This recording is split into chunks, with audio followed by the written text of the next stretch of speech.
La etimología de la palabra método viene del griego meta, que significa ver, y odos, que es camino, algo así como sería ver el camino.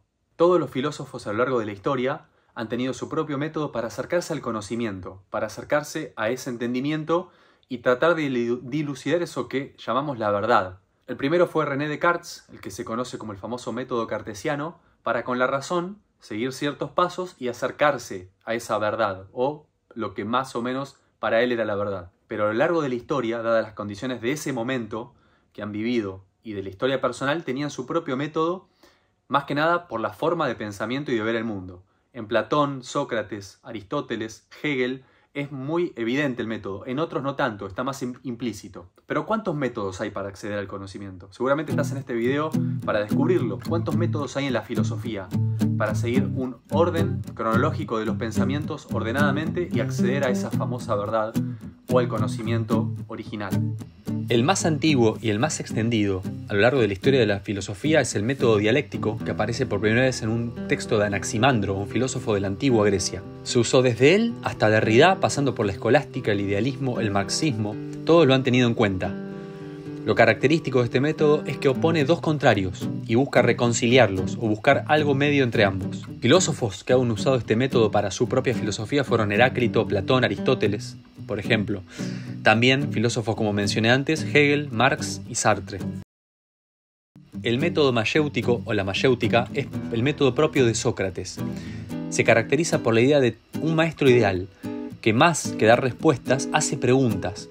Esa famosa visión de la filosofía como la disciplina que hace preguntas viene de este método. Y se trata de, según las bases que tenía Sócrates, es que el conocimiento ya está en la persona y las preguntas y este maestro ayuda a iluminar ese conocimiento que está dentro del ser humano en sí. Y como un parto, una partera, hace nacer esa idea que salga a la luz, la hace poder ver. El método escéptico de escepticismo es propio de la escuela escéptica inaugurada por Pyrrhon de Elis. Este método se caracteriza por la epogé. Consiste en diversas formas de suspender el juicio, no dar una opinión juzgante, no juzgar, y con ello evitar dirigirnos directamente al error. El método escéptico no es una desconfianza ante todo, sino es primero preguntarse, para con pasos racionales llegar luego a la explicación sobre lo que se quiere conocer. El método realista o escolástico es propio de la filosofía de Aristóteles y de la filosofía medieval. Se caracteriza, en primer lugar, por la consideración del objeto como una realidad subsistente y un dejarse llevar por un conocimiento del objeto tomando a éste como base del mismo. La escolástica se caracteriza además por contar con un método especialmente didáctico, basado en hacer preguntas y buscar soluciones a los problemas a partir del conocimiento de lo que sobre el particular habían establecido autores anteriores con cierta autoridad. El método cartesiano, mencionado antes, de René Descartes, filósofo francés, propone un diseño, como él mismo dijo, que es fácil. Consiste en estos elementos: duda metódica, análisis o descomposición en fragmentos más pequeños de lo que se quiere tratar, síntesis o deducción que unifica lo antes separado, enumeración o repaso. De Descartes se destaca especialmente su duda metódica, que consiste en dudar de aquello que alguna vez nos haya engañado. El método trascendental es representado por Immanuel Kant, filósofo alemán. Para Kant, el conocimiento trascendental consiste principalmente en que es un conocimiento que no se ocupa de los objetos, sino más bien del modo en que nosotros los conocemos. Es decir, es una filosofía que atiende las posibilidades objetivas del conocimiento y sus límites. El método materialista sería propio de Karl Marx, que consideraba que la dialéctica de Hegel estaba al revés y que lo que había que hacer era darle la vuelta. Este método sigue siendo dialéctico, pero su acento está en que considera lo material como la base de lo espiritual. Este método ha tenido mucha relevancia para la historia, dado que Marx concebía esta como una lucha de clases, y la historia revela esa lucha en sus diferentes etapas. Este método fue el que más repercusión política ha tenido a lo largo de la historia.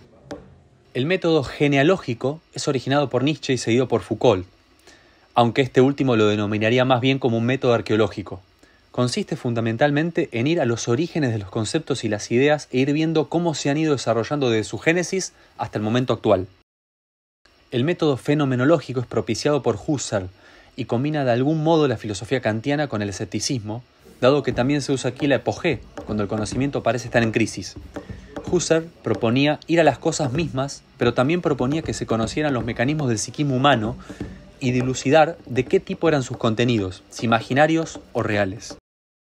El método estructuralista surge a partir de los estudios sobre la lingüística de Ferdinand de Saussure. Es seguido por bastantes filósofos del siglo XX, entre ellos Lévi-Strauss, Barthes, Foucault, en sus comienzos, este último. Este método propone que la realidad se puede aprender si se atiende a las estructuras que lo conforman. Entiende que el tiempo puede ser estudiado sincrónicamente, o sea, de forma simultánea en la relación con un fenómeno con otro, o diacrónicamente, siguiendo la linealidad del tiempo, donde un suceso sigue a otro. El estructuralismo se decanta por los elementos que se dan sincrónicamente como método de análisis. El método hermenéutico es caracterizado por buscar la comprensión, entender e interpretar textos, obras de arte y leer más allá de lo literal. Busca dar los sentidos completos a los textos, para no perder de vista su correcto significado. Se le debe a Gadamer la mejor expresión de este método. También Paul Ricoeur es un gran exponente de este método, ha escrito mucho al respecto.